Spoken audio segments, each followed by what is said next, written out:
अभिप्राय है वो स्पष्ट नहीं हो पाता।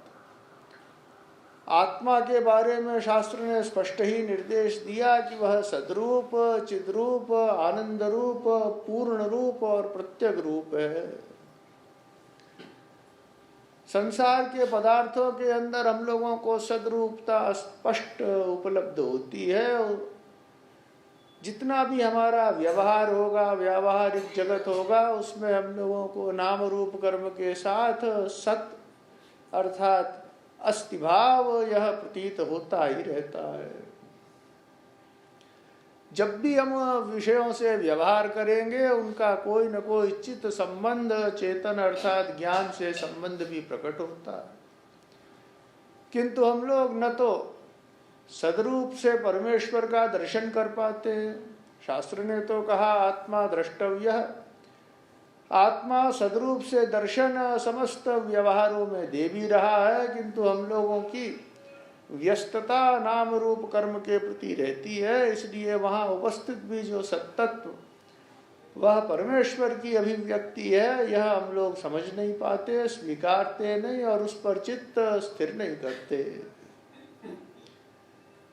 इसी प्रकार से जब हम लोगों को विषय संबद्ध विज्ञान चेतन की अनुभूति होती है, अनुभव होता है, भान रूप से परमेश्वर की उपस्थिति समझ में आती है, तब भी जिसके साथ संबद्ध होकर के वह भान प्रतीत हो रहा है, उस नाम रूप कर्म के तो हम लोग महत्व को समझते, स्वीकारते हैं और उतने मात्र से हम व्यवहार संपन्न करने लगते हैं। वहां भान रूप से परमेश्वर उपस्थित है, यह हम लोगों को पता नहीं चलता।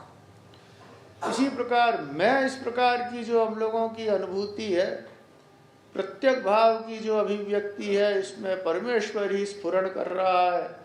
अहम इस रूप से अस्मत् प्रत्यय का विषय बन करके परमेश्वर की उपस्थिति है, यह हम लोग अनुभव नहीं कर पाते। परमेश्वर की जितनी भी विशेषताएं हैं, सब हम लोगों के अनुभव में विभिन्न प्रकारों से आती है। सदरूप से अनुभूति सर्वत्र आती है, चिद्रूप से अनुभूति विषयों के अनुभव में आती है, प्रत्येक रूप से अनुभूति अस्मत् तत्व में आती है, अहंकार के अंदर आ जाती है। इन सारी अनुभूतियों को एकत्र करके जब हम लोग मैं समझ पाए, तब उसका नाम अखंड साक्षात्कार। खंड खंड करके अलग अलग जगह तो इनका बोध हम लोगों को हो जाता, लेकिन इन सबका एकत्र बोध हो जाए तब उसका नाम अखंड साक्षात्कार। इसके लिए पदार्थों के शोधन का विधान किया गया, क्योंकि परमेश्वर की पूर्णता ये तिरोहित है, आवृत है। अज्ञान ने अपने आवरण से परमेश्वर की पूर्णता को छिपाया हुआ। इसलिए पूर्णता का जब हम लोग व्यापकता का चिंतन करेंगे, तब उसके अंदर कारण रूप से ही प्रवेश हो सकता है। जो कारण होगा उसी के अंदर व्यापकता होती। घट की अपेक्षा मिट्टी ये व्यापक है, आगे मिट्टी की अपेक्षा जल, और इसी क्रम से आकाश की अपेक्षा परमेश्वर की व्यापकता। इस प्रकार व्यापक रूप परमेश्वर को समझने के लिए उसकी कारण का समझनी आवश्यक होती है। यद्यपि परमेश्वर का सद्रूप पूर्ण ही है, चिद्रूप पूर्ण ही है, इसलिए सद्रूप से भी पूर्ण समझना कठिन नहीं होना चाहिए, क्योंकि अनुस्यूत इस रूप से तो सत ही उपलब्ध हो रहा है। इसलिए सत को पूर्ण जानना चाहिए, जान सकते भी है। तथापि कारण रूप से जो पूर्णता है वह इसलिए अधिक स्पष्ट होती है, क्योंकि जो कार्य हम लोगों को परिच्छिन्न रूप से उपलब्ध हो रहे हैं, उन कार्यों की वास्तविकता कारण ही है। यह जब समझ में आवे, तब जैसे घड़ा सिकोरा जो बर्तन के कार्य हैं वो मिट्टी को परिच्छिन्न नहीं करते, ये समझ में आ जाता है। घड़ा है इस प्रकार की अनुभूति में तो है सद्बुद्धि, अस्ति बुद्धि, ये यद्यपि व्यापक तत्व को विषय करती है, तथापि घड़ा कपड़ा इत्यादि घटपट इत्यादि उसको परिच्छिन्न करता हुआ अनुभव में आता। जैसे प्रकाश व्यापक होने पर भी अग्निर्यथैको भुवनम प्रविष्ट, इस प्रकार से जब श्रुति ने कहा तो अग्नि या प्रकाश ये व्यापक होने पर भी दीपक इत्यादि के अंदर परिच्छिन्न उपलब्ध होता। ठीक इसी प्रकार से हम लोगों को सदरूप व्यापक होने पर भी घटहसन इस प्रकार से घट में परिच्छिन्न प्रतीत होगा। तो सदरूप पूर्ण होने पर भी व्यापक होने पर भी जब प्रतीत होता है तो परिच्छिन्न लगता है। विचार करें तब तो जैसे घट में सद्बुद्धि वैसे ही पट में, वृक्ष में, जल में सर्वत्र सद्बुद्धि, इसलिए सत ये व्यापक तत्व है, ये स्वीकार करना कठिन तो नहीं है। तथापि क्योंकि उसकी उपलब्धि परिच्छिन्नों के रूप में होती है, इसलिए हम लोग उससे पूर्णता तक नहीं अपनी सोच को ले जा पाते। जब हम लोग कार्यों की अपेक्षा कारण तत्व का विचार करते हैं तो कारण ये कार्यों से व्यापक अनुभव में आता है, उसमें सूक्ष्मता भासती है। बर्तनों की अपेक्षा मिट्टी के अंदर सूक्ष्मता प्रतीत होती है, क्योंकि मिट्टी यह स्थिर तत्व है, बर्तन ये अस्थिर तत्व है। बर्तन में आवागमन होगा, जन्म नाश होंगे, मृत्तिका इसके अंदर आवागमन जन्मनाश हम लोगों के अनुभव में नहीं आएंगे। इसी प्रकार से अन्य भी सब कारणों का विचार करते हुए जो परम कारण है उसकी परम पूर्णता, परम व्यापकता समझ में आती। समस्त प्रपंच के कारण रूप से परमेश्वर को जब जानने की कोशिश करते हैं जगत जन्मादि सूत्र के अनुरोध से अथवा सृष्टि प्रक्रिया के अनुरोध से, तब परमेश्वर की पूर्णता अपने लोगों के हृदय में प्रतिष्ठित हो पाती है। ऐसा जो पूर्ण तत्व, उसके अंदर जो तटस्थ भाव है उसका विवेक करते हैं, तब तत्पदार्थ का शोधन हो जाता है। इसी प्रकार से तुम पदार्थ का जब शोधन करते हैं तब जो अपनी परिच्छिन्नता, अल्पज्ञता, अल्पशक्तिमत्ता है उसका निरादर हो जाता है, उसका निराश हो जाता है। तो जो सच्चिदानंद प्रत्यग रूप से उपलब्ध, वही सच्चिदानंद पूर्ण रूप से उपलब्ध। इस प्रकार से जो इन दोनों की एकता का उपदेश महावाक्य से प्राप्त होता है, उससे अपने चित्त के अंदर परमेश्वर की आत्मा से अभिन्नता भास जाती है, जिसको अखंड बोध कहा जाता है। तो विवेक पूर्वक जब वैराग्य चित्त में प्रतिष्ठित होता है, तभी नाम रूप का हम लोग निरादर तिरस्कार कर पाते हैं और नाम रूप के बजाय नाम रूप के कारण पर चित्त स्थिर कर पाते हैं। वैराग्य के बगैर चित्त में संयम नहीं आता, शांति नहीं आती। जब तक चित्त संयत नहीं होगा, निगृहित नहीं होगा, तब तक शास्त्र के उपदेश पर स्थिरता पूर्वक चिंतन नहीं किया जा सकता। शास्त्र का क्या उपदेश है ये तो हम लोग सुन सकते हैं, पढ़ सकते हैं, किंतु वह शास्त्र का निर्देश अपने स्वयं के अनुभव में परिणत होवे, इसके लिए चित्त के अंदर पूर्ण शांति चाहिए। अशांत चित्त के अंदर रजोगुण तमोगुण इनके प्रभाव से शास्त्र विरोधी भाव अवश्य प्रकट होगा। अगर चित्त शांत है तब उसमें मात्र सत्वगुण प्रभावी रहेगा और सत्वगुण के प्रभाव से चित्त जो आकार लेगा वह वही होगा जो शास्त्र सम्मत है। जहाँ कहीं भी शास्त्र से विरोधी आकार चित्त में आता है वहाँ निमित्त रजोगुण तमोगुण होता है। सात्विकता ये शास्त्रीयता के समतुल्य है। जहाँ जहाँ सात्विकता मिलेगी वहाँ वहाँ शास्त्रानुकूलता मिलेगी। जहाँ जहाँ राजसता तामसता होगी वहाँ वहाँ शास्त्र विरोध मिलेगा, शास्त्र से विपरीतता मिलेगी। इसलिए जब तक वैराग्य पूर्वक चित्त के अंदर शमन न होवे, शांति न होवे, निग्रह न होवे, तब तक भी शास्त्र का जो तत्व का उपदेश, उसका श्रवण अर्थात उसका स्वानुभव रूप से ग्रहण नहीं हो पाता। मन के शमन को ही सहारा देने के लिए इंद्रियों पर निग्रह चाहिए। ये भी वैराग्य से ही प्रेरित होता है। भगवान ने गीता के अंदर कामना के जो स्थल बताए, उसमें इंद्रियों में भी कामना की उपस्थिति कही। जैसे मन में वैसे ही इंद्रियों में। इसलिए मन का नियंत्रण भी चाहिए, साथ ही साथ इंद्रियों पर भी निग्रह चाहिए। इंद्रिय निग्रह नहीं रहने पर मन ये हठात बहिर्मुख हो जाता। तो एक तरफ तो जैसे कछुआ अपने सारे अवयवों को संग्रहित कर लेता है, ठीक इसी प्रकार से इंद्रियों को भी निगृहित करके रखा जाए और मन को भी परमेश्वर के स्वरूप पर केंद्रित रखा जाए, तब ये शम और दम, इनका जो जोड़ा है, ये मिलकर के हम लोगों को परमेश्वर दर्शन के लिए सक्षम बनाता है। जब हम लोग साधना में प्रवृत्ति करते हैं तब कर्म की प्रधानता है, क्योंकि कर्म से ही चित्त शुद्ध होकर के विवेक उपलब्ध होता। किंतु जब शमदम सिद्ध हो जाए उसके बाद कर्मों की प्रधानता हटती है।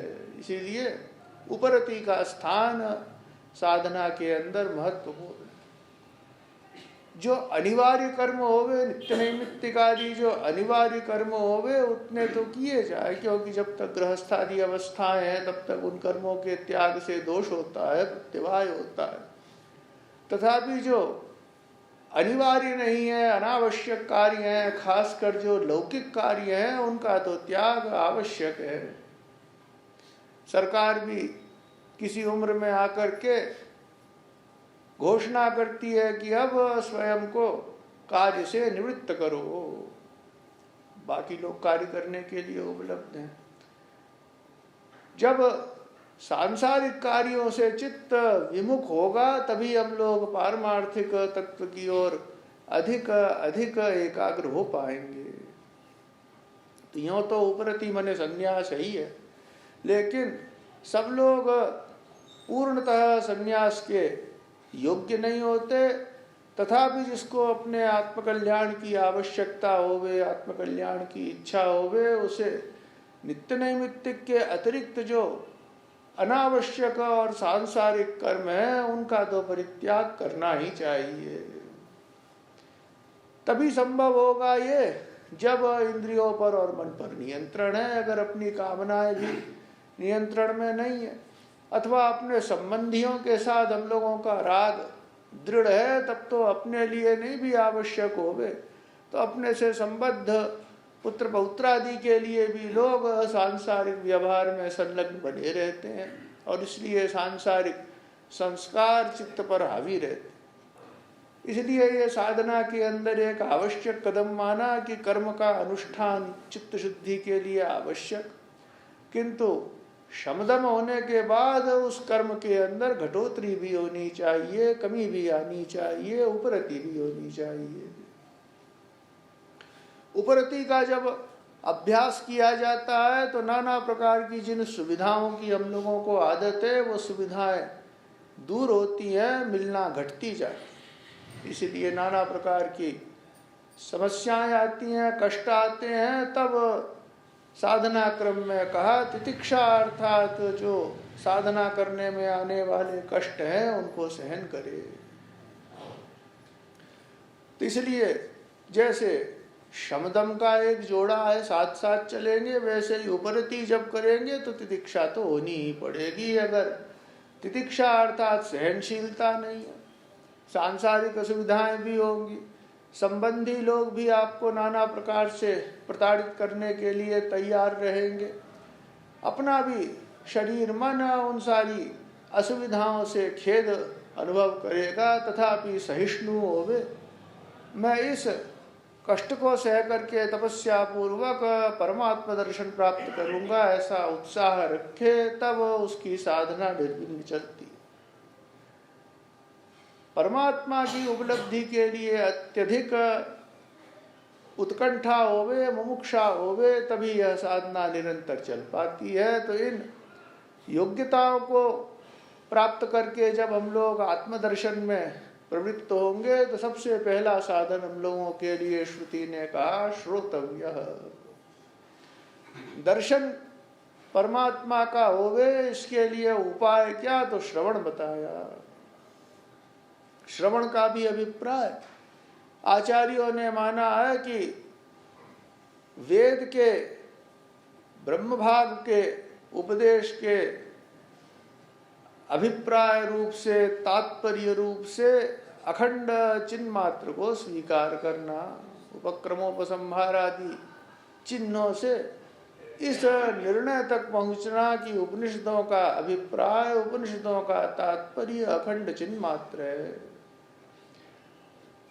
समस्त उपनिषदों का एक ही तात्पर्य है, समस्त शास्त्रों का एक ही तात्पर्य है, वेद मात्र का यही तात्पर्य है।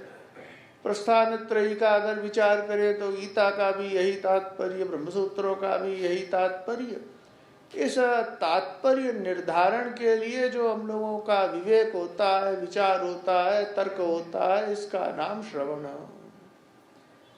शास्त्र को सुनना पड़ता है, शास्त्र के पद पदार्थों को समझना पड़ता है, ये भी श्रवण है।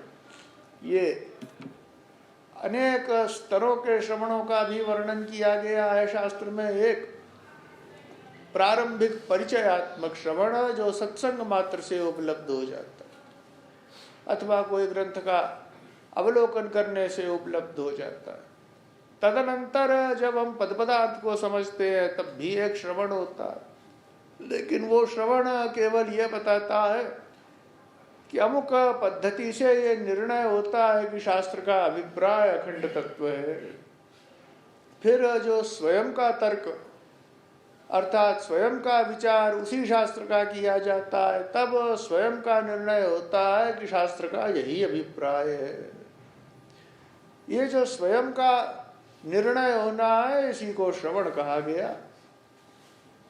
इसमें उपक्रमादि जो चिन्ह ये मीमांसादि शास्त्र के अंदर निर्धारित है, उन सभी चिन्हों से ये निश्चय प्राप्त किया जाए कि समस्त उपनिषदों का कोई विरोध नहीं है आपस में, गीता और उपनिषदों का कोई विरोध नहीं है आपस में, ब्रह्मसूत्र और उपनिषदों का कोई विरोध नहीं है आपस में।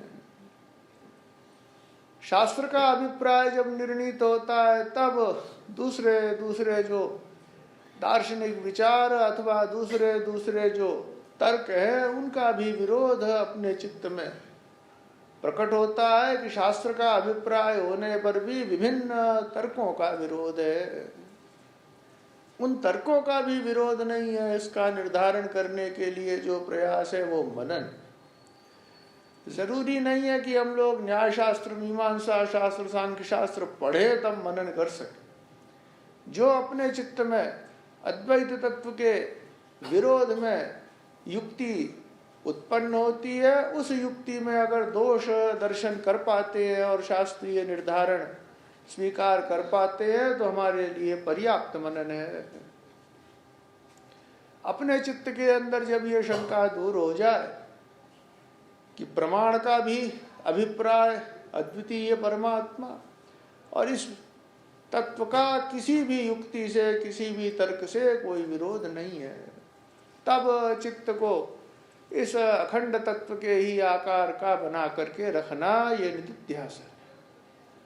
निदिध्यासन की भी आवश्यकता पूर्ण रूप से बताई गई है, क्योंकि चित्त ये जैसे मूर्ति बनाते हैं तो धातु को पिघाल करके सांचे में डाला जाता है, ठीक इसी प्रकार से अखंड इस आकार में चित्त को ढालना पड़ता है।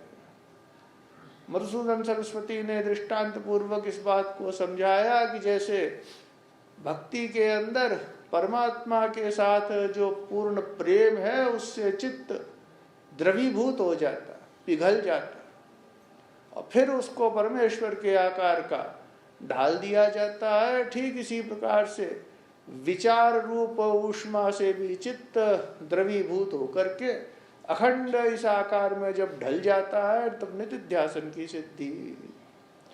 तो श्रवण मनन निधिध्यासन इसी से आत्मविज्ञान की उपलब्धि, और ये आत्मविज्ञान यही आत्मदर्शन है, यही मोक्ष का एकमात्र उपाय है, यही भगवान भाष्यकार आचार्य श्री शंकर का उपदेश है। तो आप लोग इस क्रम में लगे हुए हैं, बड़ा सौभाग्य है ही आप लोगों का, पशुपति का क्षेत्र है। यथासंभव धर्म मार्ग से चित्त को शुद्ध करे, परमात्मा की आराधना करे, उपासना करे, परमात्मा के स्वरूप का चिंतन करे, शास्त्रों का श्रवण करे, उसके विरोध में जितने विचार अपने चित्त में आए उन सब का उन्मूलन करें, युक्ति पूर्वक निराश करें, और समस्त प्रपंच एक परमात्मा का ही विलास है, परमात्मा ही सदरूप से सर्वत्र स्फुरण हो रहा है, मैं रूप से भी परमात्मा की ही उपस्थिति है, ऐसा पूर्ण तत्व ही वास्तविक सत्य है। तत् अतिरिक्त न तो इस नाम रूपात्मक प्रपंच का कोई अस्तित्व और न तद अतिरिक्त अहंकार का भी कोई अस्तित्व, अर्थात मेरा भी कोई अस्तित्व नहीं। इस प्रकार से परिच्छिन्न मात्र का बाध करते हुए परमात्मा भाव में प्रतिष्ठित बने रहें, यही कल्याण का उपाय है। इसी से अपना मोक्ष सुलभ हो जाएगा। ओम पूर्णमदः मिदं पूर्णात् पूर्णमुदच्यते पूर्णस्य पूर्णमादाय पूर्णमेवावशिष्यते। ओम शांति शांति शांति। शंकरं शंकराचार्यं केशवं बादरायणं सूत्रभाष्यकृतौ वन्दे भगवन्तौ पुनः पुनः। ईश्वरो गुरुरात्मेति मूर्तिभेद विभागिने व्योमवद्व्याप्तदेहाय दक्षिणामूर्तये नमः।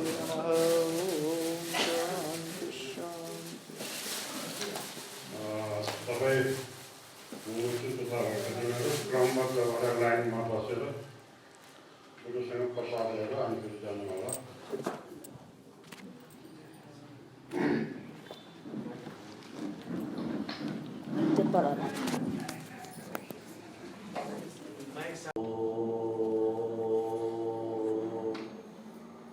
सुखम स्थिरम आसनम। सबभन्दा पहिले साधकले सुखपूर्वक आफ्नो आसनमा बस्ने र आफ्नो मनलाई, विक्षिप्त मनलाई, विषमय गएको मनलाई केन्द्रित गर्नको लागि दीर्घ प्रणव उच्चार्य मनोराज्य निवारय यस्तो शास्त्रमा लेखिएको छ। आउनुहोस् पहिले हामीहरू साधनामा अग्रसर हौँ।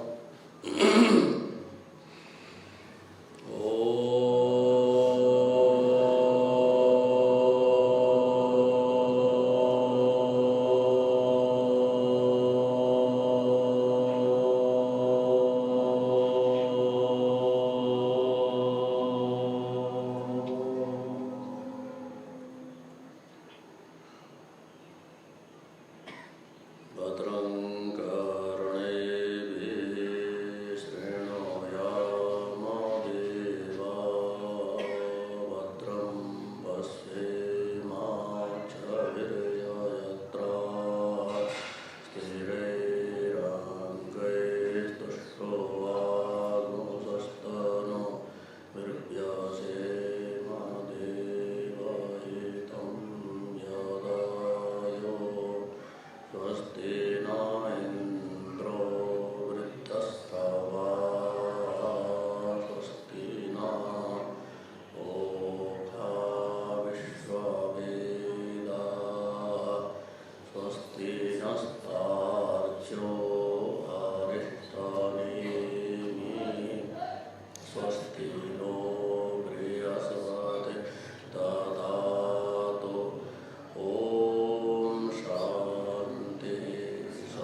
शङ्करं शङ्कराचार्यं केशवं बादरायणं सूत्रभाष्यकृतो वन्दे भगवन्तो पुनः पुनः ईश्वरो गुरुरात्मेति मूर्तिभेदविभागिने व्योमवद्व्याप्तदेहाय दक्षिणामूर्तये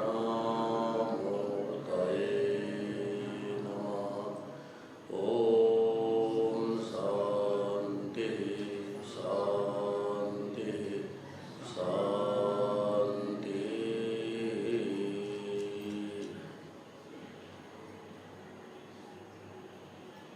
महादेव महादेव महादेव।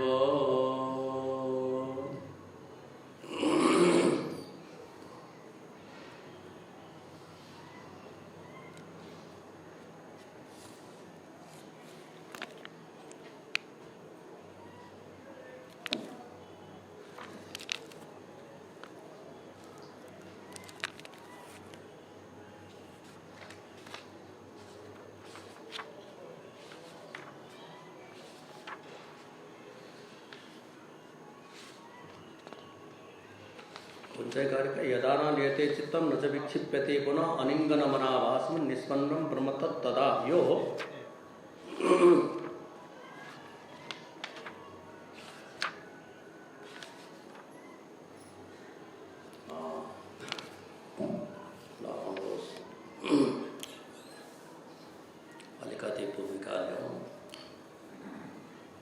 एक छोटी यहाँ हमरो गुरुजी ब्रह्मलीन गुरुजी ब्रह्मलीन परम गुरुजी महेशानंद जी गिरिजी महाराज संभ्रमण गर्दै हुनुहुन्थ्यो। त्यो बेलामा गुरुजीले एउटा प्रस्ताव राख्नुभयो कि सम्पूर्ण शास्त्रको सार के हो, साधकको लागि जसको विचार गरेर त्यो तत्त्वमा पुग्न सक्छ त्यो केबाट आउन सक्छ महाराजजी भनेर उहाँले जिज्ञासा राख्नुभयो। उहाँले भन्नुभयो कि माण्डुक्यमेव फलम्। साधकको लागि माण्डुक्य कारिकाको विचार गरेपछि त्यो स्वरूपमा पुग्न सक्छ। त्यो यस्तो शास्त्रको सार छ। अब हजुरहरूले त्यही माण्डुक्य कारिकालाई आधार बनाएर जो विचार गर्नुभयो, अब त्यसमा त्यो के छ भनेदेखि त्यसको त्यो हामीहरूको स्वाध्याय क्रममा नित्य स्वाध्याय हुन्छ।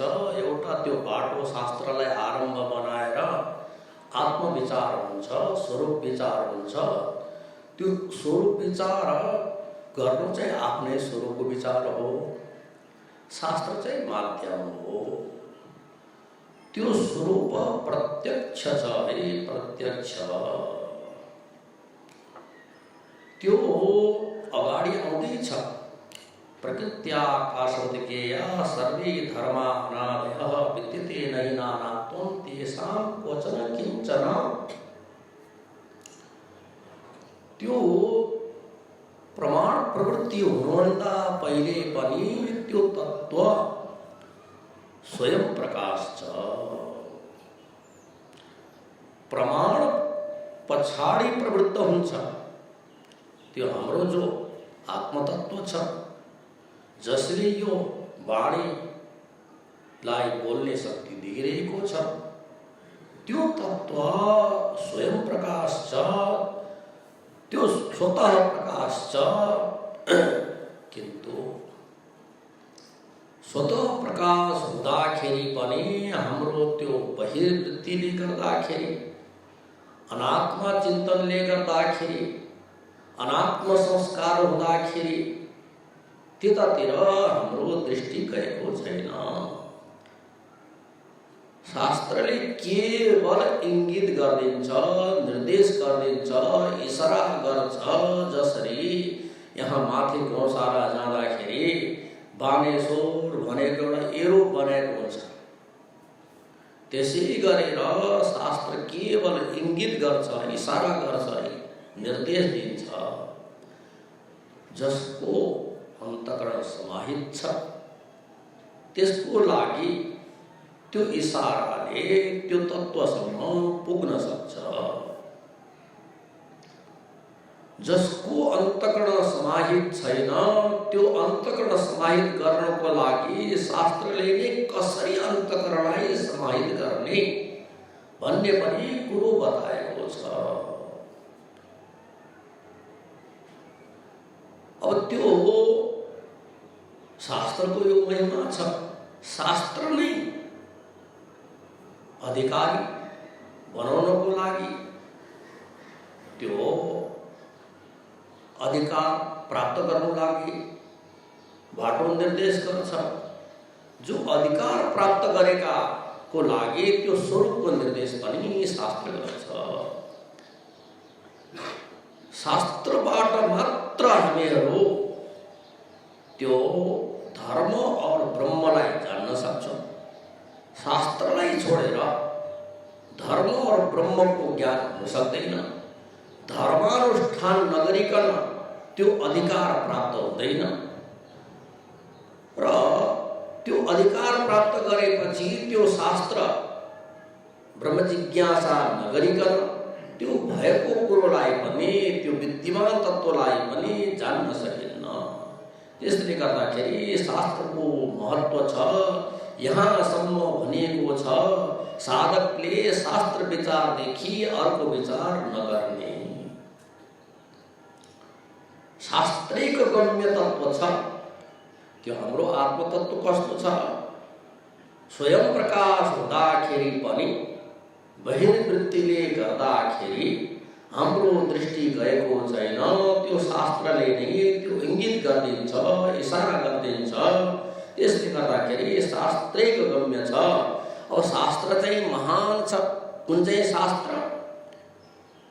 साधकको लागि हजुरहरूले जो विचार गरिरहनु भएको छ माण्डुक्यमेवा अलम मुक्तिको उपनिषदमा लेखिएको छ। माण्डुक्य नै त्यो तत्त्व जान्नको लागि अलम छ, समर्थ छ।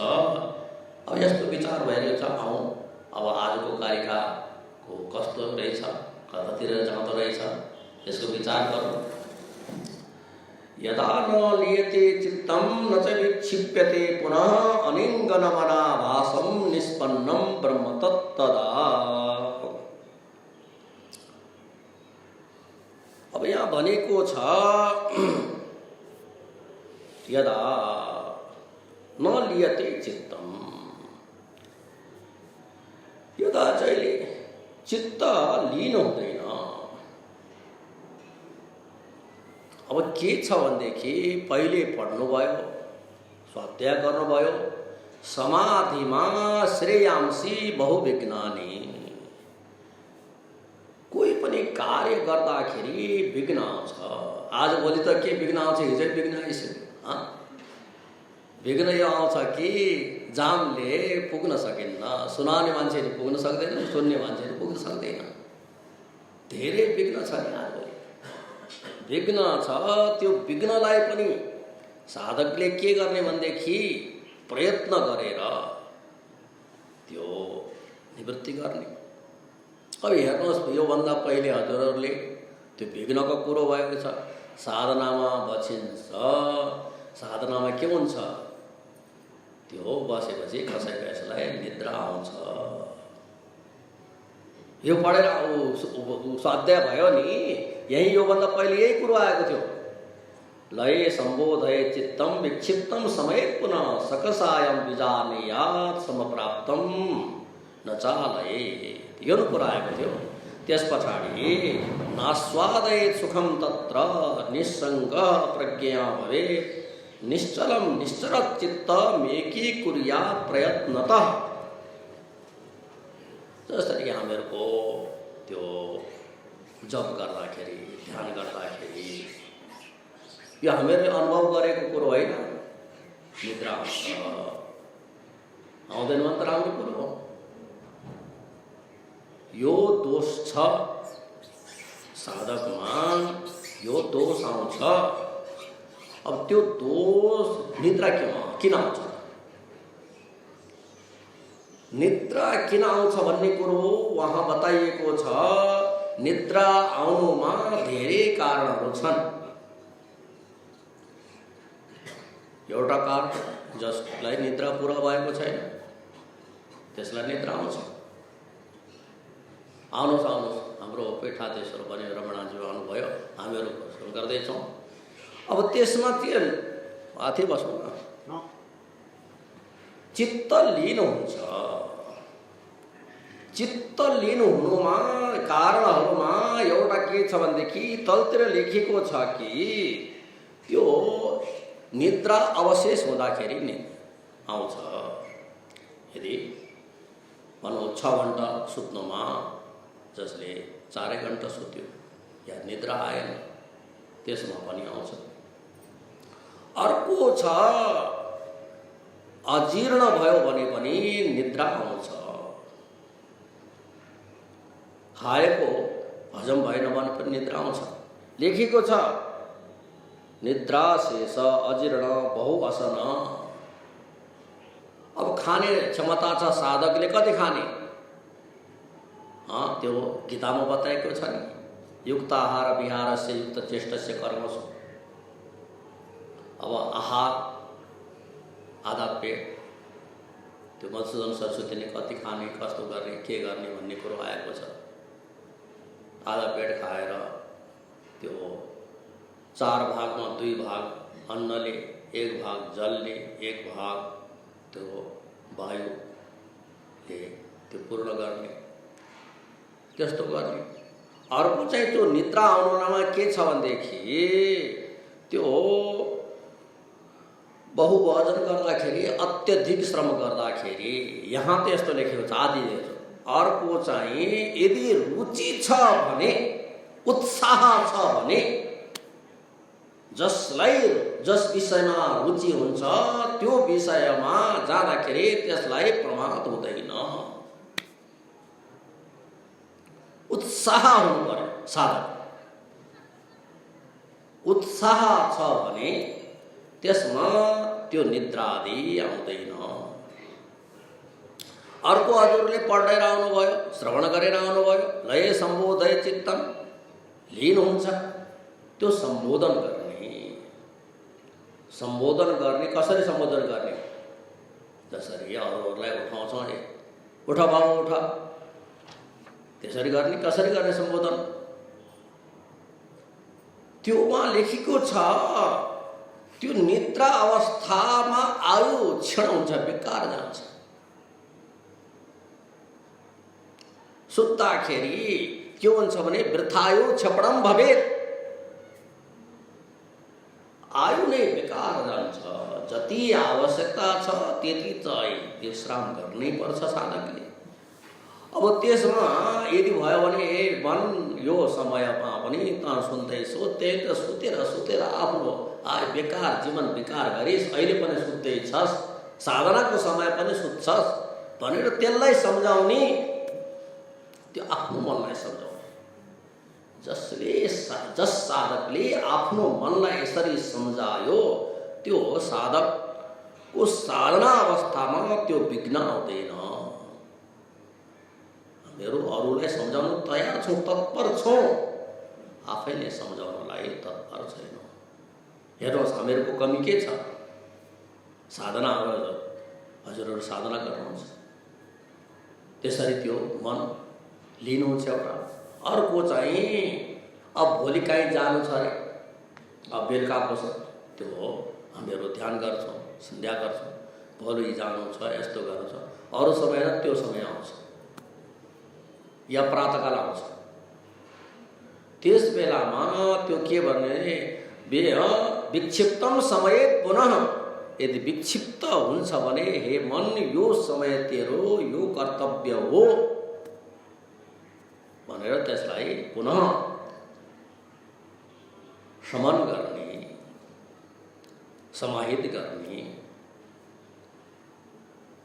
जसले यसरी आफ्नो मनलाई कन्ट्रोल गर्न सकेको छ त्यो लक्ष्यसम्म पुग्न सक्छ।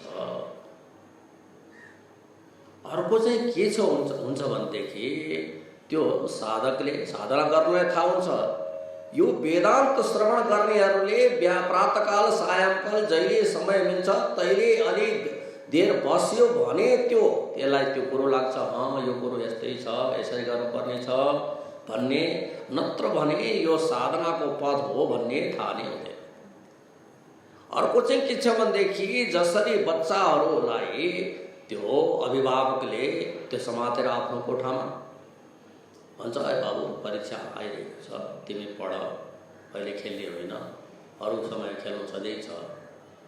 त्यो खेल्नमा रुचिबद्ध बच्चा के गर्छ भनेदेखि त्यो अभिभावकको कुरोलाई त्यो टाल्न सक्दैन, यसरी आएर बस्छ, न त पढ्छ न त खेल्न जान्छ। हाम्रो मन पनि यस्तै छ। जस साधकले आफ्नो मनलाई समाहित गर्न सकेको छैन, त्यो के छ भनेदेखि त्यो समाहित गर्न चाहन्छ त अलिकति समाहित भएको जस्तो लाग्छ, त्यो साधकले आफ्नो साधनामा के गर्छ, त्यो ढिला छोडिदिन्छ, त्यो फेरि मन खत्त गइहाल्छ। हजुरहरूले अनुभव गर्नुभएको छ छैन? यहाँ हजुरले पहिले श्रवण गरेर आउनुभयो, त्यसरी जान्छ सकासबै बीचमा बस्ने, न स्वरूपमा जाने न बाहिर जाने। स्वरूपमा जाँदाखेरि पनि राम्रो थियो, अहिले बाहिर गएको छैन साधक के हुन्छ भने अहिले मेरो मन समाहित भयो भनेर त्यस्तो स्थिति त्यस्तो त्यो हुन्छ, अलिकति ढिला छोडिदिन्छ। अब मेरो मन समाहित, त्यो मन के खट्ट गइहाल्छ।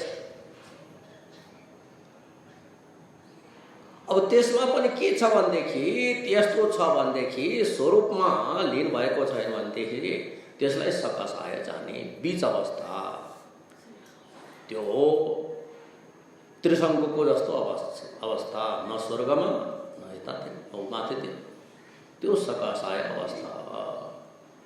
यदि यस्तो छ भने पनि त्यो मनलाई के गर्ने, तानेर आफ्नो स्वरूपमा ल्याउने। समप्राप्तम न चालयेत्, यदि सम्प्राप्त भएको छ सम्ब्रह्ममा, विद्या विनय सम्पन्ने ब्राह्मणे गभ्यस्तिनी सुनिचैव सोपाके च पंडिता समदर्शिन, नाम रूपात्मक जगतलाई सबलाई काटेर हटाएर त्यो अधिष्ठान चैतन्य शुद्ध बुद्ध मुक्त स्वरूपमा जो स्थित छ त्यो सम्ब्रह्म हो, त्यो समप्राप्त। यदि सम्प्राप्त छ भने नचाले, त्यसबाट फेरि विचरण नगरोस्, चट्ट लाएर बस्ने। यहाँ यही अब यदाना लिएते चित्तम न च विक्षिप्यते पुनः त हाम्रो पछाडि आउँछ। आजको जो स्वाध्यायको क्रम छ यो अत्यन्त महत्त्वपूर्ण थियो। अर्को योभन्दा पनि गाह्रो छ एउटा, यस्तो गाह्रो छ, न स्वादयेत् सुखम तत्र निसंज्ञ प्रज्ञा भवेत्। अब हेर्नुहोस्, जसलाई रस आउँदैन त्यो व्यक्ति 1 मिनट पनि बस्न सक्दैन। रस आएको व्यक्ति बस्न सक्छ, किन्तु रस नआएको व्यक्ति बस्नै सक्दैन। रस आउनु त राम्रै कुरो यस्तो लाग्छ, रस लिने हामीहरूको अभ्यास हुँदैछ। किन्तु वेदान्तमा के छ भनेदेखि आनन्दमय कोशमा रहन्छ, स्वरूपमा रहँदैन। त्यो आनन्दमय कोशमा हुन्छ, स्वरूपमा रहँदैन। त्यसले गर्दाखेरि त्यो रस लिनु पनि यहाँ निषेध। नास्वादेत सुखम तत्र निसंज्ञ प्रज्ञा भवेत्, यो न बताएको छ। त्यो अवस्थामा रसास्वादन नलियोस् रे। अब के गर्ने, कसरी लिने, यो विषयमा मैले अलिकति साधकहरूसँग मैले सोधेको थिएँ। जो साधक, हामीहरू सबै साधक त साधकै त हो, कोही प्रारम्भिक अवस्थाको साधक, कोही माथिको साधक। त्यहाँ भन्छन् कि मैले एक साधकसँग जो कि उहाँको जीवन अत्यधिक त्यो वेदान्तको साधनामा लागेको मलाई त्यस्तो लाग्यो। अब त्यो समस्या समाउनु भयो नि, यदि रस नलिने हो भने बस्नै सकिन्न, यदि रस लिने हो भने स्वरूपमा गइएन। के गर्ने त? रस लिने कि नलिने? अब यहाँ भन्छ न स्वादय सुखम तत्र, त्यो अवस्थामा स्वस्वरूपमा त्यो रसको स्वाद नलियोस् रे। परम सुख व्यञ्जकेपि तत्र समाधो सुखम न स्वादयेत। परम सुख व्यञ्जक त्यो समाधि अवस्थामा सुख आस्वादन नगरोस्। महत् इदम समाधो सुखम एव अनुभवामि, म समाधिमा महान सुख अनुभव गर्छु इत्यादि। सविकल्पक रूप प्रज्ञा सुख आस्वाद तस्य व्युत्थान रो। किन त्यो सुख आस्वादन गर्नु पनि व्युत्थान रोक्छ। त्यसले गर्दाखेरि त्यो रस लिनु भएन। अब रस नआइकन बस्न सकिन्न, रस लिँदाखेरि स्वरूपमा गइएन, त्यो के गर्ने त? कसरी जाने त त्यो स्वरूपमा? त्यो रस लिने पहिले, त्यो रस लिएपछि बहिर्वृत्ति हट्छ। फेरि स्वरूपमा कसरी जाने त? त्यो रसास्वादन भइरहेको छ, जो स्वरूपको रसास्वादन भइरहेको छ त्यसको म ज्ञाता हुँ, त्यसको म साक्षी हुँ। अब त्यो के गर्ने भने साक्षी स्वरूपमा रहने। त्यो साक्षी स्वरूपमा जो रहन्छ निसङ्ग। अब त्यो के भन्छ त्यस पछाडि? निष्क्रिय प्रज्ञया विवेक बुद्ध्या यद उपलभ्यते सुखम तद अविद्या परिकल्पित मृषा एव इति विभावयेत। त्यो रसदेखि लिएर अरू सबै त्यो अविद्याबाट कल्पित छ। किन? रस पनि त्यो के भने आनन्दमय कोषमा आएको छ। त्यो आनन्दमय कोष पनि के छ भने अविद्याको नै त्यो कार्य छ, अज्ञानमय नै त्यो भएको छ। प्रतिबिम्ब नै त्यो छ, बिम्ब छैन त्यहाँ प्रतिबिम्बमा आइरहेको छ र जो रसास्वाद, त्यो प्रतिबिम्बबाट बिम्बलाई ग्रहण गर्नुपर्छ। यदि जसले त्यो आफ्नो मनलाई समाहित गरेको छ, दीर्घकाल नैरन्तर सत्कार सेवित दृढभूमि, दीर्घकाल निरन्तर सत्कार पूर्वक गरेको छ भने त्यो स्वरूपमा स्थित रहन सक्छ। हेर्नुहोस् त कस्तो कस्तो रहेछ। सत्कार पनि हुनु पर्यो, दीर्घकाल पनि हुनु पर्यो, निरन्तरता हुनु पनि हुनु पर्यो, तब गएर दृढता हुन्छ।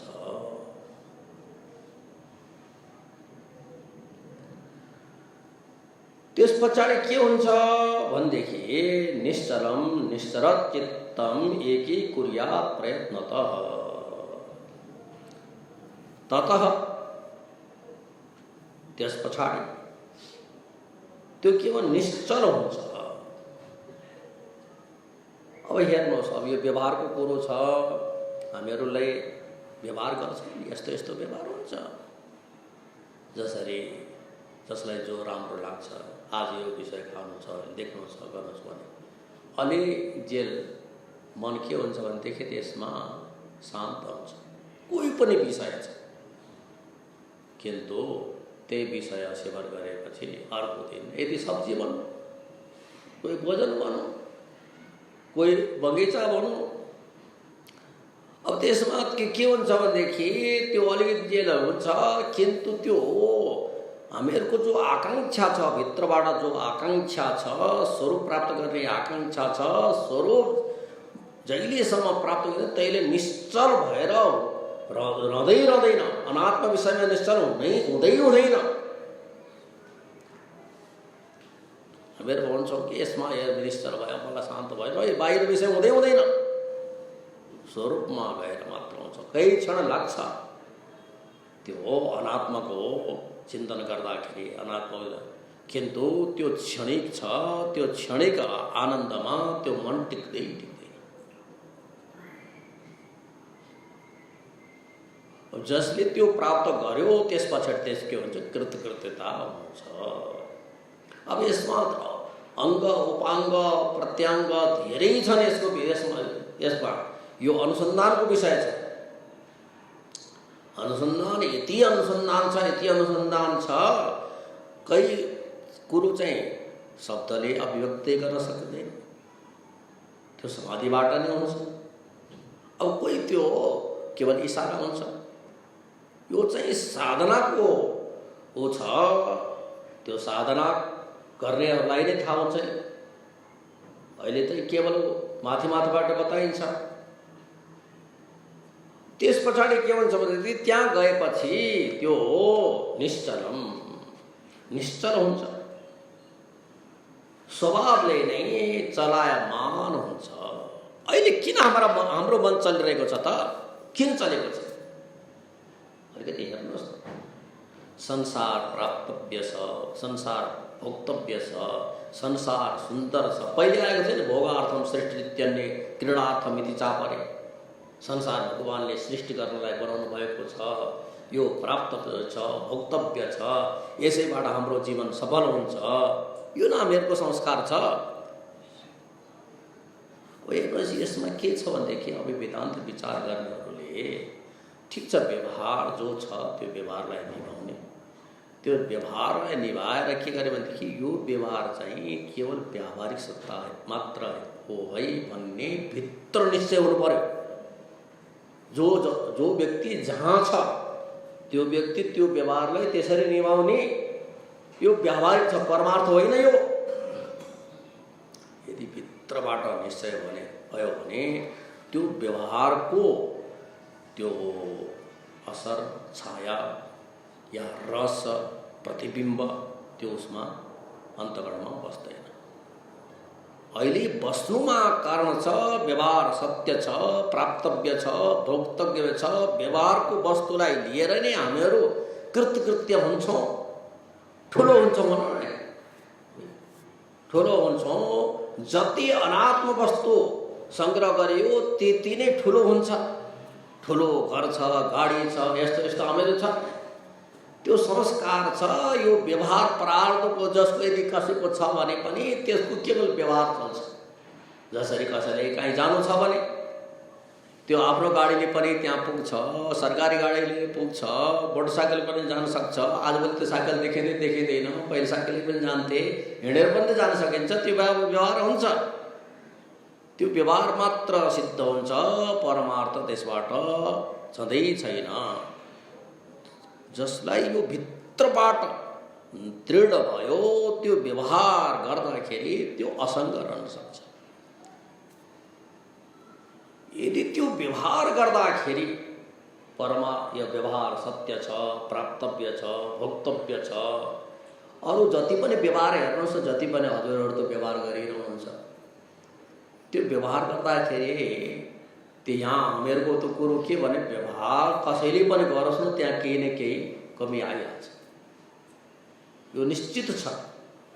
माया र मायाको कार्यमा विकार नहोस् त्यो हुनै सक्दैन। किन्तु त्यो स्वरूपमा त्यो कोही विकार छैन। अरू यहाँ कुरो के भइरहेको छ, हामीहरू त्यो निश्चल भएर किन बस्न सक्दैनौँ? हुँदाखेरि त्यो व्यवहारलाई सत्य मानेका छौँ। शोभनाध्यास छ, शोभनुभूति भएको छ, यो प्राप्तव्य छ, भोक्तव्य छ, यो यस्तो हामीहरूको दृढ संस्कार छ। केवल व्यवहार यो शरीर निर्वाहको लागि, क्षुधा पिपासाको लागि, शीत उष्ण निवारणको लागि, यो हामीहरूको केवल अब जसमा छ भित्रबाट त्यो फेरि व्यवहार गर्दाखेरि पनि त्यो लिप्तायमान हुँदैन। भनेको के भनेदेखि त्यो आफ्नो प्रारब्ध कर्म गर्दाखेरि जहाँ छ, ब्रह्मचर्यमा छ, गृहस्थमा छ, वानप्रस्थमा छ, सन्यासमा छ, जो जहाँ छ त्यो व्यवहार गर्छ, किन्तु त्योबाट लिप्तायमान हुँदैन। जसमा यो भित्रबाट यो विचार आएको छ, शोभन बुद्धि हटेको छ, हटेको छैन भने यही भइरहेको छ, जो भइरहेको छ। अब के गर्ने त, कसरी हटाउने त? यो व्यवहार केवल व्यावहारिक सत्ता हो, पारमार्थिक सत्ता होइन। अर्को चाहिँ भने यो वस्तु, यहाँको वस्तु यही रहन्छ। हे मन, यो व्यवहारलाई सत्य मानेर यो त त्यसमा गइरहेका छस्। कसैले पनि यो व्यवहारलाई सुधार्न सकेन, त व्यवहार सुधार्न सक्छस् त? त आफै सुध्री भनेर सम्झाउनु पर्यो साधकले। यदि जसले यसरी त्यो आफ्नो मनलाई सम्झायो, त्यो मन के निश्चल रहन्छ। यदि आफ्नो मनलाई सम्झाउन सकेन भने त्यो मन अनादिकालबाट विकृत भइरहेको छ, त्यो पनि विकृत भइरहन्छ। अब त्यस पछाडि के छ?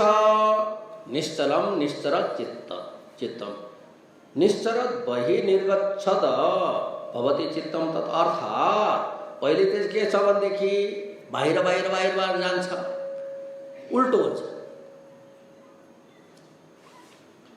जतिले व्यवहार गरेर हुन्छ एकदम कछुवाको जस्तो छ नि, कछुवा। यो हाम्रो स्थिति आउँछ कछुवाको जस्तो। कछुवा के छ भनेदेखि त्यो कहीँ शान्त वातावरण छ भने आफ्नो खुट्टा, हात, टाउको सब बाहिर लिएर आउँछ। कहीँ खतरा छ भने खत्यो भन्छ। साधकले पनि त्यही गर्ने। यदि जो प्रारम्भिक अवस्था, और यहाँ गीतामा धेरै छ। सिद्ध अवस्थाको कुरो अर्को छ, साधक अवस्थाको कुरो अर्को छ। त्यो सिद्ध अवस्थाको कुरोलाई साधक अवस्थामा ल्यायो भने गयो।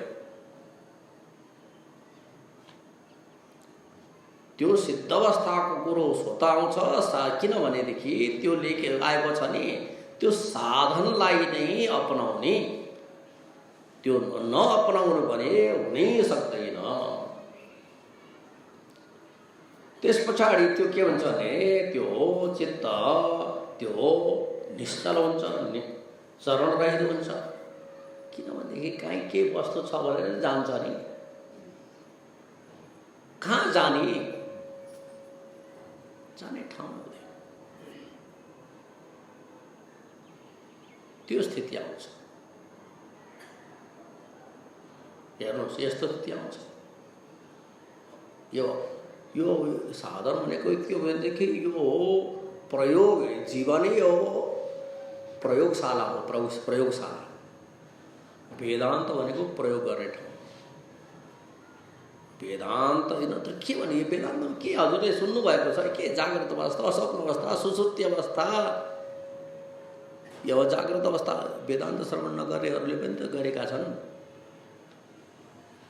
जागृत, स्वप्न, सुसुप्ति अवस्था तीनै अवस्थामा अनुचित, तीनै अवस्थादेखि पृथक त्यो एउटा यस्तो असङ्ग स्वरूप छ। त्यसको विचार गर्नु न वेदान्त विचार हो। जाग्रत, स्वप्न, सुसुप्तिषु स्फुटतरा या संविदुज्जृम्भते या ब्रह्मादि पिपीलिकासु तनुषु प्रोक्ता जगत साक्षिणी सैवाहम न तो दृश्य वस्तुति दृढ़ा प्रज्ञापि यस्यास्ति चेत। यसरी जो आएको छ यो विचार गर्नु न, वेदान्त विचार हो। त्यो असङ्ग स्वरूपमा जानु। यसले त्यो विचार गरेपछि त्यो चित्त के भनेदेखि जाँदै जाँदैन। जहाँ अलिकति के खतरा जस्तो स्थिति छ, बस आफै सावधान, कछुवा जसरी। त्यो कछुवाको यसरी भएर अभ्यास गरेपछि त्यो निश्चल हुन्छ। वहाँ निश्चलम निश्चरत चित्तम एकी कुर्यात् प्रयत्नतः। यो प्रयत्न साध्य छ, यो स्वतः हुने छैन। अब हेर्नुहोस्, अलिकति प्रारम्भिक अवस्थामा पहिले के गर्नु, प्रयत्न गर्नुपर्छ। प्रयत्न गर्दै गर्दै गर्दै गएपछि त्यो स्वतः हुन्छ। जसरी गणितको त्यो प्रयोग हुन्छ, नियम हुन्छ, व्याकरणको नियम हुन्छ, त्यो नियम सूत्रहरूको वृत्ति आदि त्यो पहिले अभ्यास गर्नुपर्छ।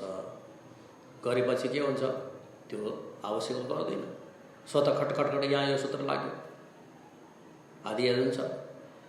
त्यसै गरेर त्यो नाम रूपमा टेकेको दृष्टिलाई जसले अधिष्ठानमा लिएर गएको छ, बिस्तारै बिस्तारै बिस्तारै लिएर गएको छ, त्यो दृढ भएपछि जहाँ कहीँ पनि जाओस्, गौशालाको चोकमा जाँदाखेरि पनि त्यसलाई के हुन्छ अरे, त्यो विवेकित देश हुन्छ। जसरी राजा जनक राज्य गर्दाखेरि पनि, किन्तु त्यो क्षमता जसमा छ त्यसको लागि चाहिँ त्यो छ। जहिलेसम्म त्यो स्थिति आउँदैन तहिलेसम्म त्यो विधान गरिएको छ, विविध देश सेवित्व मरतरी जनसंसदि इत्यादि। त्यो साधन नअपनाइकन त्यो हुँदैन। यसले गर्दाखेरि अब यो बताइयो, त्यस पछाडिको आजको कारिकाको पालो छ। यदा न लियते चित्तम न च विक्षिप्यते पुनः अलिङ्गनमनाभासं निष्पन्नं ब्रह्म तत्त्वदा। यो नआयो। अब यहाँ के लेखेको रहेछ, हिजोसम्म हजुरले विचार गर्नुभयो। टीका गुरुनाम कुरो मेरो दिमाग त हुँदैन, टीकाकार के लेखेको हुँदो रहेछ, अलिकति जाउँ विचार गरौँ। अब भन्दै हुनुहुन्छ कि कदा कदा पुनः इदं चित्तं ब्रह्ममात्रम् आपद्यते तत्राह। यो चित्त कहिले ब्रह्ममात्रको आपादन गर्छ, सम्पादन गर्छ, ग्रहण गर्छ। मेरो चित्त त्यो ब्रह्ममा सम्पन्न भयो, कहिले हुन्छ त भन्दाखेरि त्यसको विवेचन हुँदैछ। यदा न लियते चित्तम, समप्राप्त चित्त स्वरूपमाह यदा न लियते, लिन हुँदैन। पहिले बताइएको थियो, त्यहाँबाट हामी पछाडि गएका थियौँ लिनको कुरोलाई लिएर। यसरी लिन हुन्छ, लिनको विश्लेषण भयो। नापि स्तब्धि भवति, लीन पनि हुँदैन, स्तब्धि बीचमा पनि रहँदैन। तामसत्व साम्येन लय शब्देन स्तब्धि भावस्य कषायस्य उपलक्षणा तम कार्यत्वम उभयत्रपि समम। अब यहाँ हेर्नुहोस्, अब हामीहरू त्यो के गर्छौँ भनेदेखि त्यो लिनु हुनु पनि त्यो तमगुणको कार्य हो। त्यो स्तब्धि हुनु पनि त्यो के छ भनेदेखि त्यो तामसत्व साम्येन, तमको समता हुँदाखेरि, तमको कार्यमा त्यो पृथकता नहुँदाखेरि त्यो के छ भनेदेखि त्यो तमोगुण छ, साम्य छ। अब त्यसमा के छ भनेदेखि त्यो यदा न लियते चित्तम न च विक्षिप्यते, पुनः विक्षिप्त पनि हुँदैन, लीन पनि हुँदैन, विक्षिप्त पनि हुँदैन भनेको शुद्ध पनि शुद्धैन। त्यो अन्य विषयको चिन्तन पनि गर्दैन। अब आफ्नो परीक्षा विश्वविद्यालयमा गएर परीक्षा दिने जरुरत छैन। यहाँ साधकले यहाँ परीक्षा पनि हुँदैछ, अहिलेसम्म पढेको परीक्षा, हजुरहरूको परीक्षा अहिले के हो, यहाँ त के हुँदो रहेछ भने परीक्षा आफ्नो परीक्षा आफैले गर्ने। यदि हजुरको यो स्थिति छ साधना अवस्थामा या व्युत्थान अवस्थामा, अहिले साधना अवस्थामा कुरो गरौँ, यदि लीन हुँदैन भने, निद्रा आउँदैन भने र त्यो यताउतिको कुरो सोच्दैन भने त्यो हजुरहरू उत्तीर्ण हुनुभयो, पास हुनुभयो। पास फेलको कुरो छ नि। अब पासमा कति नम्बर के भन्ने, अहिले हताश नहुनु होला। यो यस्तो अनेक जन्म संसिद्धिस् ततो याति पराम गति। यहाँ यसै पछाडि आउँछ नि कि आइसक्यो उत्सेका उदतिर यतत कुशाग्रहण आइसक्यो, पहिले आइसक्यो। उत्सेक उदधिर यदत कुशाग्रेण बिन्दुना मनसो निग्रह तद्वत भवे दपरे खेद त। यदि हुन्छ भने खेद नगर्ने। जन्म जन्मान्तरमा मैले साधना गर्थेँ भने अहिले जन्म लिएर आउनु पर्दैन थियो। मैले साधना गरेको थिइनँ, जन्म लिएर आउनु पर्यो। अहिले पनि म लागेको छु। यति वर्ष भयो नि, जति वर्षदेखि हजुरले सुरु गर्नुभयो। उत्साहले किन हुँदैन? उत्साह लिएपछि हुन्छ।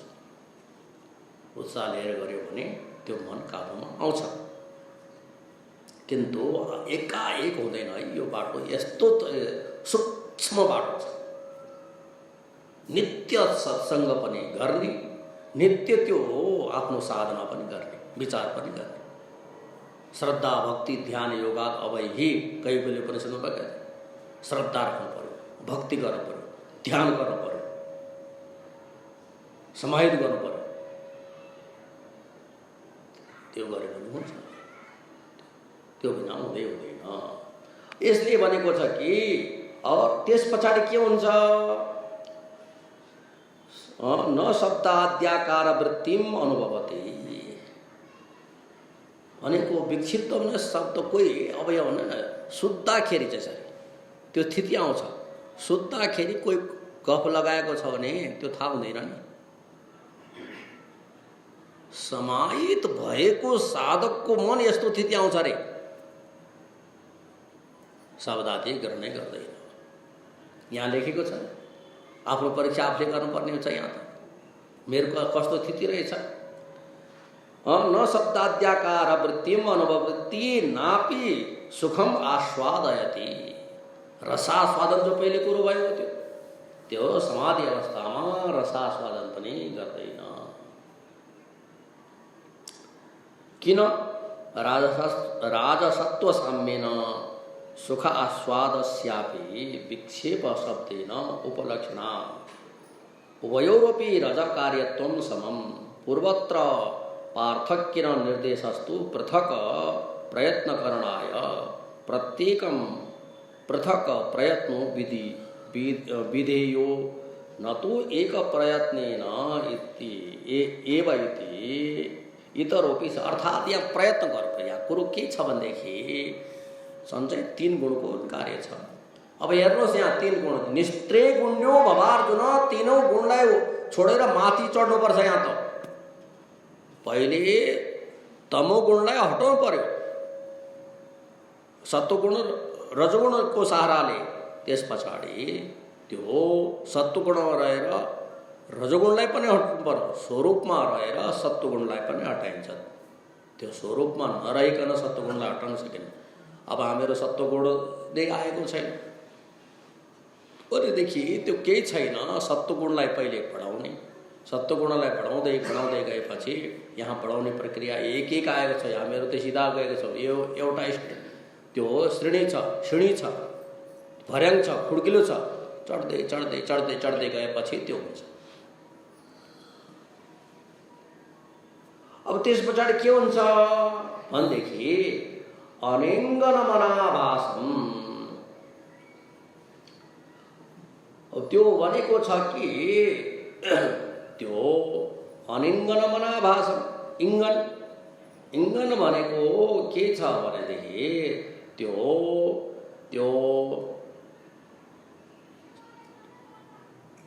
चलायमान। अनिङ्ग भने त्यो अचलायमान, अचल, दृढ। हजुरहरूले समाधि लगाउनेको अभ्यास गर्नुभएको छ। समाधि लगाउँदाखेरि के भन्छ भने जो कोठामा हावा चलेको छैन, यदि मोमबत्ती आदि पालियो भने त्यो के हुन्छ? दृढ हुन्छ। यदि हावा चलेको छ भने, श्वास पनि जोडसँग लियो भने त्यो मोमबत्ती के हुन्छ? यसरी त्यहाँ चलायमान हुन्छ। त्यो स्वरूपमा जसको चित्त दृढ अलिङ्गन हुन्छ, अचल हुन्छ, चलन रहित हुन्छ। त्यो अन्य अर्को के छ? अनाभासम। आभास रहित, अनाभास, नित्य स्वरूप। अब यहाँ 4 साधन। यदान लिएति चित्त। एउटा भयो चित्त लिन हुँदैन। अर्को भयो विक्षिप्त हुँदैन। तृतीय साधन भयो चलायमान हुँदैन, अचल हुन्छ। चौथा साधन भयो अनाभास। अनाभास न केनापि विकल्पेन विषय भावेन अवभासते। अब यहाँ भनेको छ कि केही पनि विषयबाट त्यो भास हुँदैन। विषयबाट भन्दा विषयाकारण। अहिले हाम्रो के छ भने यो डिब्बाको भास हुन्छ, त्यो केही पनि स्फुर्दैन। न निदाई न स्फुराई, अर्थात् फुर्न पनि दिनु भएन, निदाउनु पनि भएन। हामीहरूको भाषामा यो भनिन्छ, त्यो स्वरूप स्थिति हो। यदि निद्रा आउँछ भने त्यो गयो, त्यो यदि रसास्वाद लिन्छ भने गयो, आनन्दमय कोषमा आयो। आनन्दमय कोषमा जानु त त्यो गाह्रै छ, तर पनि त्यो स्वरूपमा रहेन। अर्को चाहिँ एउटा कुरो कहीँ आएको छ, यसमै आएको छ। हामीहरू के भन्छौँ भनेदेखि विक्षिप्त हुँदाखेरि चाहिँ अरे मेरो मन धेरै बाहिर जान्छ। निद्रा आउँदाखेरि साधकले त्यति ऊ गर्दैन जस्तो लाग्छ, धेरै जस्तो। जति त्यो विक्षिप्तमा त्यो दोष छ, त्यति नै निद्रामा पनि दोष छ।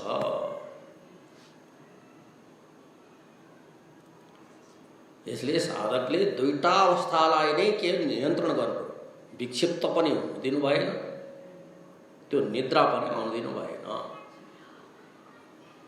अब त्यसरी त्यो भएको छ भने, अचल अवस्थामा छ भनेदेखि त ब्रह्ममा निष्पन्न हुन्छ, सम्पन्न हुन्छ, स्थित हुन्छ। ब्रह्मस्वरूपमा स्थित हुनलाई यहाँ बताइएको छ। आफ्नो परीक्षा आफूले गर्ने। अब त्यही छैन भने एक दिनमा हुँदैन यो, लागिरहनु पर्यो, लागिरहनु पर्यो। जो यसरी लाग्छ त्यसलाई त्यो मन निश्चल हुन्छ। अहिले हाम्रो मन चाहिँ के छ, जगतमा सत्यत्व बुद्धिले नि गरेको छ नि। सत्यत्व बुद्धिले व्यवहारको वास्तविकतालाई मानेर यो व्यवहार वास्तविक हो। अब जसलाई भित्र विचार गर्यो, भित्रबाट विचार गर्यो भने मरीचिका जस्तो यो संसार देखाइदिन्छ, प्राप्त हुँदैन, छँदै छैन यो। अब यसरी त्यो विचार गर्नु। निष्पन्नम ब्रह्म तत्तदा, तब गएर त्यो ब्रह्ममा निष्पन्न हुन्छ। आज एक विचार भयो, यदा न लेयते चित्तम न च विक्षिप्यते पुनः अनिंगनमनाभासम निष्पन्नम ब्रह्म तत्तदा। यदि जहिले साधकको मन चित्त लीन हुँदैन, विक्षिप्त पनि हुँदैन, विक्षिप्त पनि यताउति जाँदैन। अहिले कम समय बिहान बेलुका बस्दाखेरि, साधना बस्दाखेरि चट्ट लाएर सबभन्दा पहिले के सुखम स्थिरम आसन। अब जो जसरी बस्न सक्छ, कसैको घुट्नै दुख्छ भने के गर्ने त, कुर्सीमा बस्ने, जहाँ शुभ्र बस्न सकिन्छ त्यहाँ बसेपछि आफ्नो मनलाई समाहित गर्ने। त्यो आफ्नो मनलाई समाहित गर्दाखेरि यी दोषहरू आउँछ।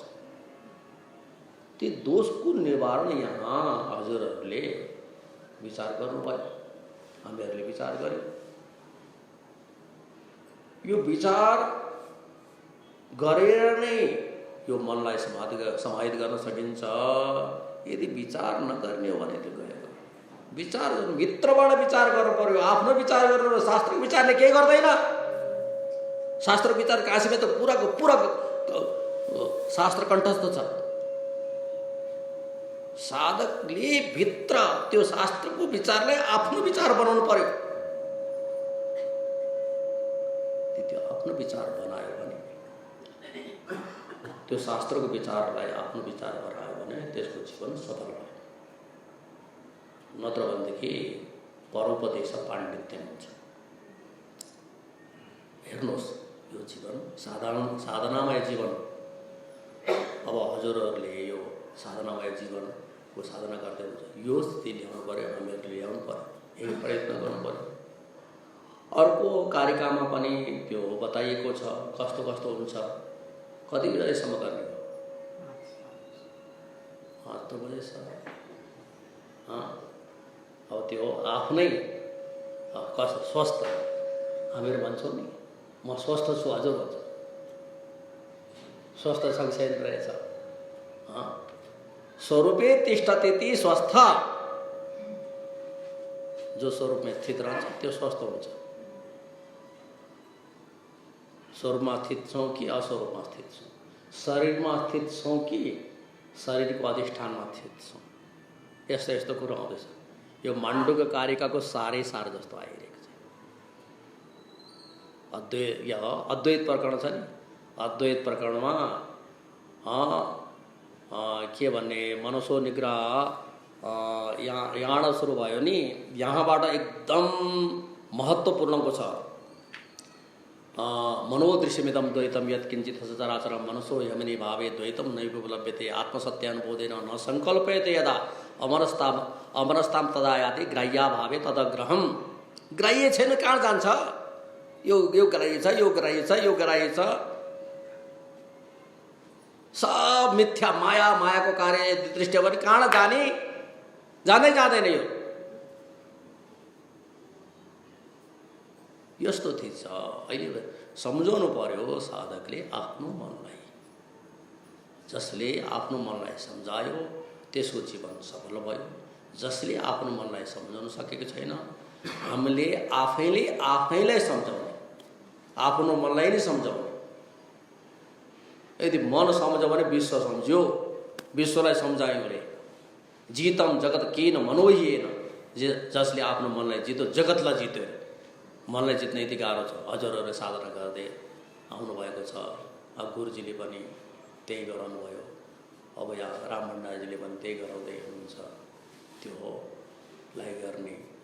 अर्को चाहिँ अब म भन्नुभएको भएन त्यो, अब गुरुजीको हेर्नुहोस्, हामीहरूले त्यो जो भी ज्ञान प्राप्त गऱ्यौँ गुरुजीबाट प्राप्त गऱ्यौँ। अब त्यो संसारको नियम त्यही छ, जातस्य ध्रुव शरीर उत्पन्न भयो, आत्मा त नउत्पन्न हुन्छ न मर्छ। तर पनि एउटा गुरु भक्तिको एउटा के छ भनेदेखि परम्परा छ। अब त्यो गुरुजीको गुरु भक्तिको यस्य देवे प्राभक्ति यथा देवे तथा गुरु तस्य ते कथयता हर्ता प्रकाशन्ते महात्मनः इत्यादि बताएको छ। अब त्यसमा सबै भक्तहरूको आग्रहले र सबको एउटा भावना हुन्छ नि, हामीले पनि के गर्नुपर्ने हो। सबको यस्तो आयो कि त्यो मन मन्दिरमा बैठाउनु सर्वोत्तम त के छ भनेदेखि गुरु मूर्तिलाई त्यो मनमा बसाउने। किन?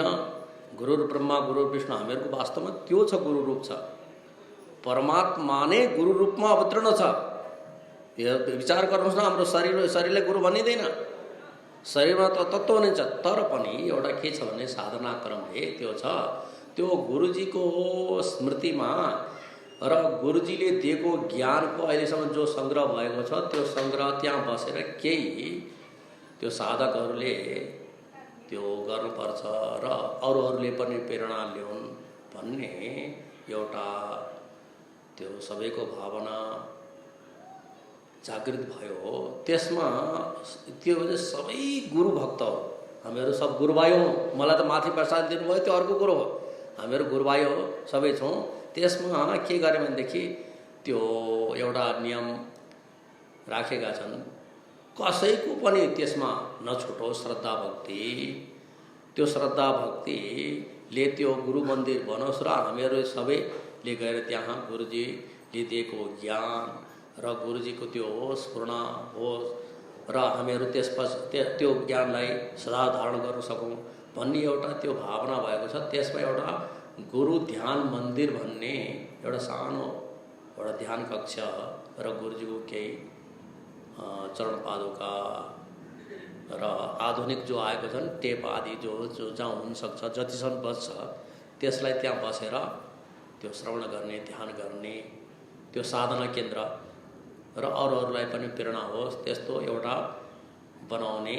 र त्यसको शिलान्यास पनि हाम्रो गुरुजीकै गुरु प्राता स्वयं प्रकाशजीको हातबाट भएको छ। अब जसलाई त्यो गुरुजीसँग सम्बन्ध थियो, त्यो सम्बन्ध र त्यो मेरो पनि त्यहाँ गुरु भावना गुरु भक्ति अभिव्यक्त होस्, म जोडेको छु, जोडिरहँ, त्यो ज्ञान म प्राप्त गरिरहँ, त्यो गुरुजीले ज्ञानको चेतना जगाएको त्यो मेरो चेतना भइरहोस्, त्यो भावनाले हजुरहरू पनि सम्मिलित हुनुहोस् र त्यसमा अरूहरूलाई पनि जो जति पनि छन् सबलाई सूचित गरिदिनुहोस्। मलाई त कसले बताएन त्यस्तो नपरोस्।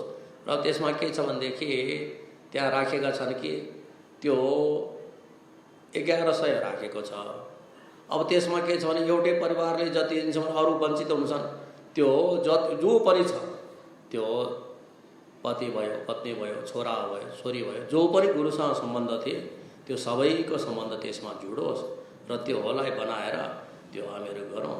र मुख्य गरेर के छ त्यो बनाउनु छ त्यो मन्दिर, त्यो बाह्य मन्दिरलाई नै भित्र मन्दिरमा र त्यो गुरुले बताएको अरू गुरुजीको सबभन्दा प्यारो ग्रन्थ माण्डुक्य कारिका थियो। अब हाम्रो परम्परामा के छ, माण्डुक्य नै छ। बडे महाराजको पनि माण्डुक्य थियो। यसो हो उहाँको त यो थियो भनेर भन्न त सकिन्न। मलाई चाहिँ लाग्छ कि ब्रह्मसूत्र थियो। ब्रह्मसूत्रको प्रत्येक अधिकरण अर्को चाहिँ जहाँ जरुरत पर्छ त्यहाँ त्यो उहाँलाई स्फुर्णा थियो। अर्को चाहिँ ब्रह्मसूत्र अवधिको गफ लाग्यो, गफै गुरु परम्पराको गफ लाग्यो। त्यो के छ भनेदेखि उहाँमा यति ब्रह्मसूत्रमा थियो, उहाँ त्यो अन्तिम दिन पनि ब्रह्मसूत्रलाई म 1 घण्टा सुनाउँथेँ। त्यो अलिकति म पढ्दै थिएँ। जसरी यदा लिएते चित्तम जसरी यो बाँच्यो, वहाँ त्यो म प्रातःकाल म अलिकति 4 बजे सेवामा जान्थेँ, त्यो अलिकति सुनाइदिन्थेँ। महाराजजी त्यो श्रवण गर्नुहुन्थ्यो। बस यस्तो ब्रह्मसूत्रप्रति। ब्रह्मसूत्रमा नगइकन वेदान्तको तत्त्व समझ नै सके। किन श्रुतिको कुरोका मन्थन गरेर विचार गरेको छ। र उहाँ त त्यो सर्वज्ञ हुनुहुन्थ्यो, गुरुजी पनि त्यही हुनुहुन्थ्यो। अब यस्तो गर्दै हुनुहुन्छ, त्यो हजुरलाई थाहा भयो, अरूलाई पनि गरिदिनु होला, उनीहरू पनि वञ्चित नरहन्। अब हजुरलाई त्यो त्यसरी हामीहरू गुरुजीले दिएको ज्ञान र माण्डुक्य कारिकाको विचार गरौँ। यिनै कुरोलाई राखेर म यो आजको समाप्त गर्छु। ओम भद्रं कर्णेभिः शृणुयाम देवा, भद्रं पश्येमाक्षभिर्यजत्राः, स्थिरैरङ्गैस्तुष्टुवागुंसस्तनूभिर्व्यसेम देवहितं यदायो। स्वस्ति न इंद्रो वृद्धस्रवाः, स्वस्ति न पूषा विश्ववेदाः, स्वस्ति नस्तार्क्ष्यो अरिष्टनेमिः, स्वस्ति नो बृहस्पतिर्दधातु। ओम शांति शांति शांति। शंकरं शंकराचार्यं केशवं बादरायणं सूत्रभाष्यकृतौ वन्दे भगवन्तौ पुनः पुनः। ईश्वरो गुरुरात्मेति मूर्तिभेदाविभागिने व्योमवद्व्याप्तदेहाय दक्षिणामूर्तये नमः। ओम शांति शांति शांति। महादेव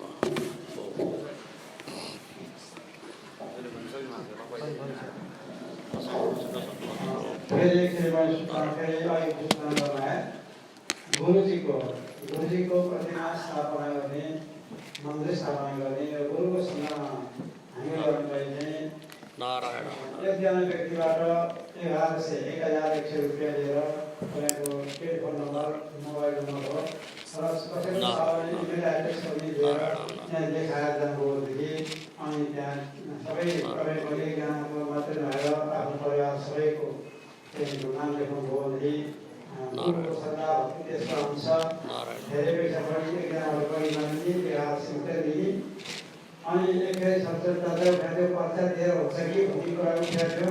पर्चा दिँदैन हामी कतै दिएर गर्नुको लागि हामी उठाउने होइन। तपाईँ हाम्रो श्रद्धा अब त्यो बेर म बोल्छु ठिक छ। स्वतः दाजु हुनुपर्ने भगवान्ले 1100 रुपियाँ दिएर हामीले पुरस्कार पाउँदैछ।